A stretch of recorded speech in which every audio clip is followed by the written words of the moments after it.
situado nos limites da universidade, era conhecido por suas trilhas isoladas e atmosfera misteriosa. Era uma noite de lua cheia, e o grupo estava animado com a ideia de fazer uma pequena fogueira e contar histórias de terror.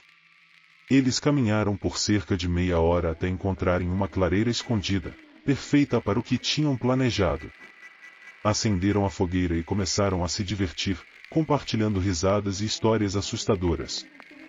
Conforme a noite avançava, o tempo parecia passar mais rápido. A combinação da luz do fogo e da escuridão ao redor criava sombras dançantes que davam vida às árvores. Em meio às risadas, uma das amigas de Rafael, Amanda, parou abruptamente. "Vocês ouviram isso?" perguntou ela, olhando ao redor com olhos arregalados. Todos ficaram em silêncio, tentando captar qualquer som estranho. De repente, ouviram o som de folhas secas sendo pisadas, vindo de algum lugar na escuridão. Rafael e seus amigos se entreolharam, tentando entender se era apenas a paranoia causada pela atmosfera ou algo real. "Deve ser algum animal", sugeriu Marcos, tentando acalmar os ânimos. Mas os sons continuaram, agora mais próximos e distintos. Era como se alguém estivesse circulando a clareira, mantendo-se fora da visão. "Vamos embora", disse Rafael, sentindo um arrepio percorrer sua espinha. Todos concordaram e começaram a apagar a fogueira rapidamente. Enquanto recolhiam suas coisas, um galho foi jogado na direção deles, caindo no meio da fogueira quase apagada. Todos congelaram, olhando em volta com medo. "Quem está aí?" gritou Rafael, tentando parecer corajoso. Mas não houve resposta, apenas o som dos galhos quebrando sob pés invisíveis. Sem perder mais tempo, o grupo começou a caminhar rapidamente de volta ao campus, constantemente olhando por cima dos ombros. O caminho de volta parecia interminável, e a sensação de estarem sendo observados era palpável. Quando finalmente saíram da floresta e chegaram à segurança do campus, todos estavam ofegantes e com os nervos à flor da pele. De volta ao dormitório, tentaram rir da experiência, mas o medo ainda estava presente. Rafael não conseguia tirar da cabeça a ideia de que poderiam ter encontrado algo mais do que apenas um animal na floresta naquela noite. As sombras e sons da noite o acompanharam em seus sonhos, transformando-os em pesadelos recorrentes. Algumas semanas se passaram, e Rafael e seus amigos começaram a esquecer a experiência assustadora no parque. No entanto, uma sensação de inquietação ainda pairava no ar. Eles se perguntavam se realmente havia algo ou alguém os observando naquela noite. A curiosidade e a necessidade de respostas levaram Rafael a investigar mais sobre o parque. Ele descobriu que, há muitos anos, a área era conhecida por ser um local de reuniões clandestinas e rituais. Algumas histórias falavam de aparições misteriosas e sons inexplicáveis vindos da floresta. Determinado a descobrir mais, Rafael começou a passar mais tempo na biblioteca, pesquisando sobre o passado sombrio do parque. Um dia, ele encontrou um antigo jornal que mencionava desaparecimentos inexplicáveis na área durante a década de 1960. As vítimas nunca foram encontradas, e os casos permaneciam sem solução. Rafael compartilhou suas descobertas com seus amigos, o que os deixou ainda mais perturbados. Eles começaram a perceber que talvez tivessem tido sorte de sair ilesos daquela noite. Determinados a enfrentar seus medos e obter respostas, Rafael e seus amigos decidiram voltar ao parque, desta vez melhor preparados. Eles levaram lanternas, câmeras e até um gravador de áudio para documentar qualquer coisa fora do comum. A ideia era simples: explorar a clareira novamente e tentar captar qualquer evidência de atividade paranormal. A segunda visita ao parque foi ainda mais assustadora que a primeira. Conforme eles caminhavam pelas trilhas, a floresta parecia mais densa e sombria. O silêncio era absoluto, interrompido apenas pelos passos cautelosos do grupo. Quando chegaram à clareira, montaram acampamento e começaram a explorar. A noite estava fria, e a lua cheia iluminava a clareira de forma sobrenatural. Rafael e seus amigos começaram a contar histórias de terror, tentando aliviar a tensão. No entanto, a sensação de serem observados nunca desapareceu. De repente, o gravador de áudio captou um som estranho, uma espécie de sussurro que ninguém conseguia identificar. Assustados, mas determinados a continuar, eles decidiram explorar a área ao redor da clareira. Foi então que encontraram algo realmente perturbador, um círculo de pedras dispostas de forma estranha, com símbolos gravados nelas. No centro do círculo, havia uma vela apagada e restos de cera derretida.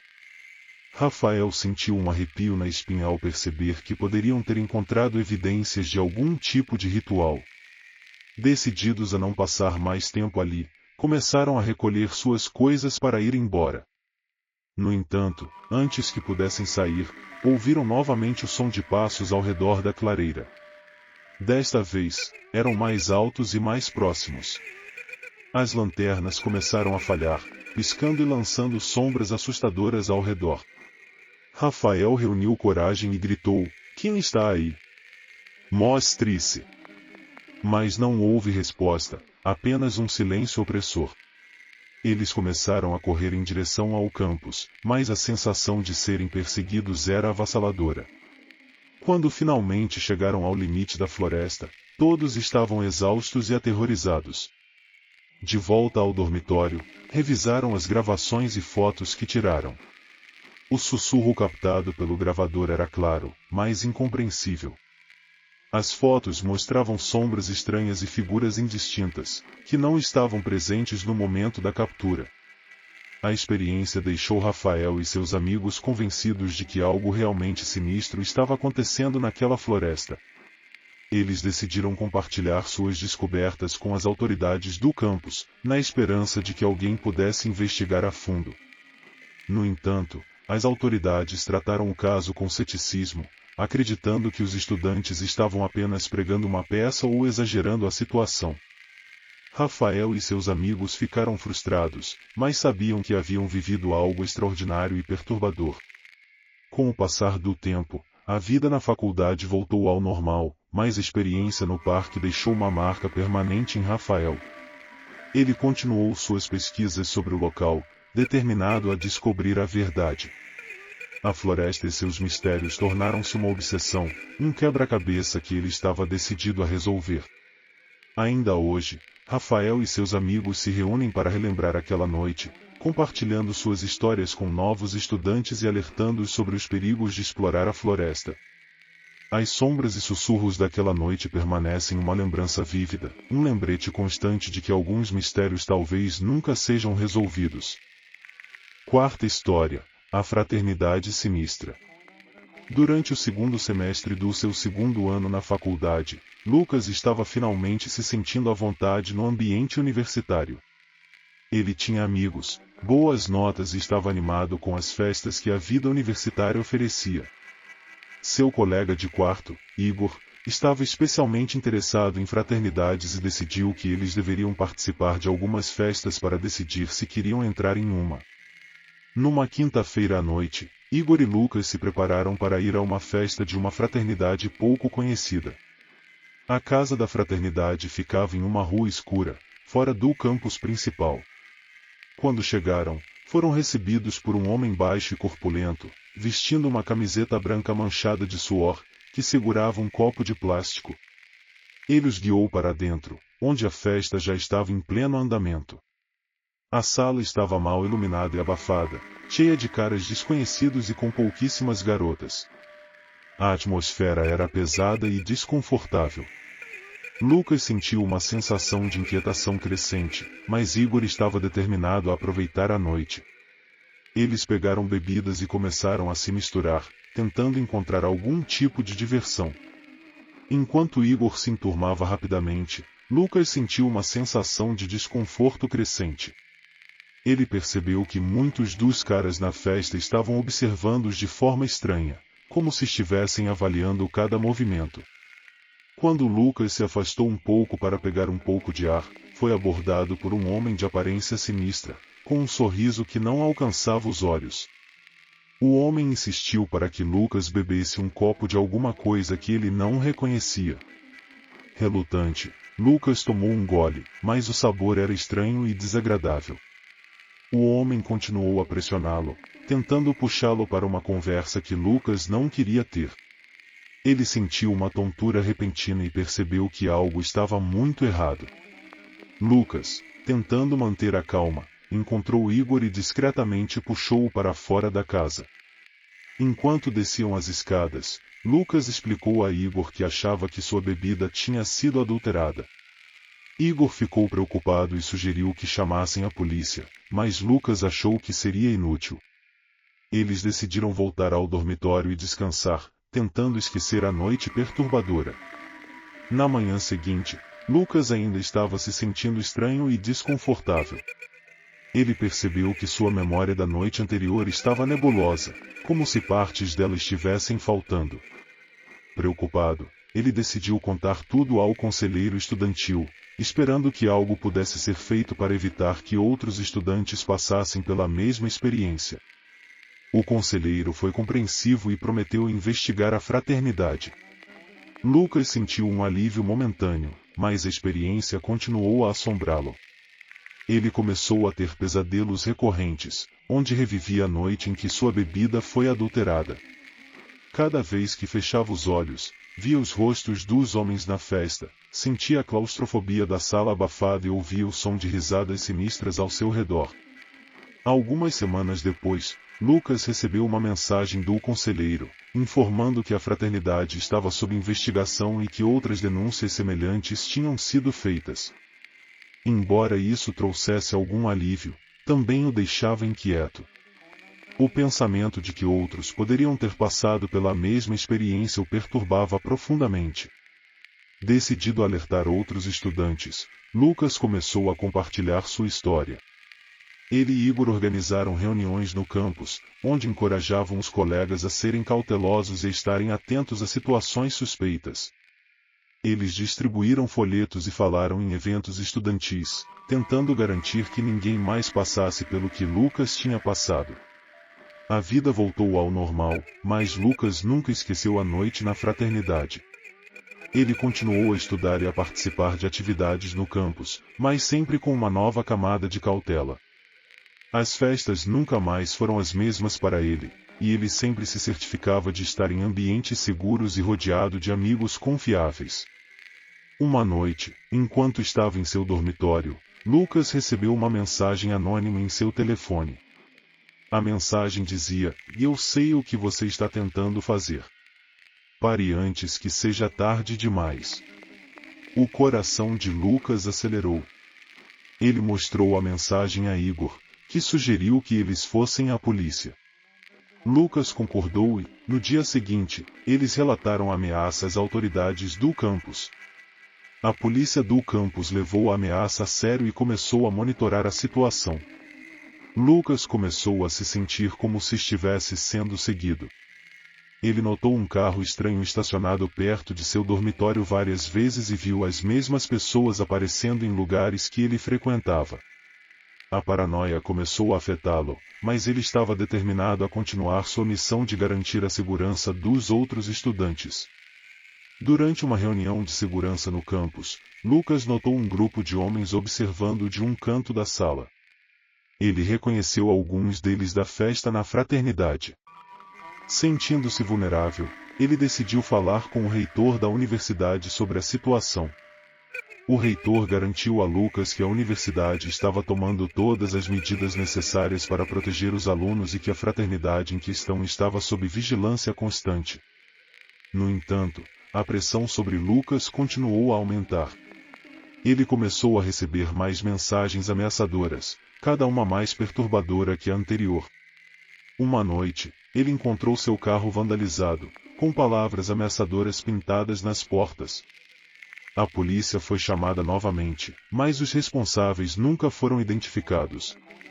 A situação atingiu o ápice quando Lucas recebeu uma mensagem que dizia: "Se você não parar, algo ruim vai acontecer." Ele sabia que sua segurança estava em risco, mas também sabia que não podia desistir. Ele tinha um objetivo: garantir que ninguém mais passasse pelo que ele passou. Em uma noite chuvosa, enquanto voltava de uma reunião tardia, Lucas foi abordado por dois homens. Eles o empurraram contra uma parede e disseram para ele parar de investigar a fraternidade. Lucas, assustado, tentou se defender, mas os homens eram fortes e determinados.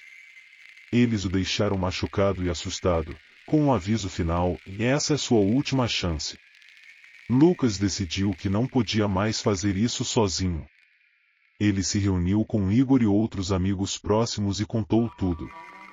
Juntos, eles formaram um grupo de apoio e decidiram ir até a mídia.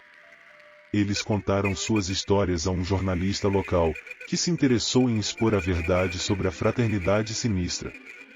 A reportagem foi ao ar, revelando as práticas perturbadoras da fraternidade. A universidade foi forçada a agir e a fraternidade foi suspensa indefinidamente. Lucas e seus amigos receberam apoio da comunidade universitária e foram elogiados por sua coragem. Apesar do trauma, Lucas usou sua experiência para fazer a diferença. Ele se tornou um defensor ativo da segurança estudantil e trabalhou incansavelmente para garantir que o campus fosse um lugar seguro para todos. Seu passado assombrado pela fraternidade sinistra se transformou em uma missão para proteger e educar outros estudantes. Em seu último ano na faculdade, Lucas foi convidado a falar em uma conferência sobre segurança estudantil. Ele contou sua história, compartilhando as lições que aprendeu e as mudanças que ajudou a implementar. Sua coragem e determinação inspiraram muitos, e ele foi aplaudido de pé ao final de sua apresentação. A experiência com a fraternidade sinistra marcou profundamente a vida de Lucas, mas também o transformou em um líder e defensor da segurança no campus. Ele saiu da universidade não apenas com um diploma, mas com a certeza de que fez a diferença e ajudou a criar um ambiente mais seguro para todos os estudantes que viriam depois dele. Enquanto emergimos deste sombrio mergulho nas trevas, assegure-se de estar inscrito no canal para não perder os próximos relatos que desafiarão sua coragem. Não se esqueça de ativar o sinistro sino de notificações para ser alertado sempre que um novo terror emergir das profundezas. Compartilhe seus pensamentos obscuros conosco nos comentários abaixo. Mal podemos esperar para explorar mais os abismos do medo ao seu lado. Até breve, e nos encontramos no próximo pesadelo trazido diretamente dos abismos da noite.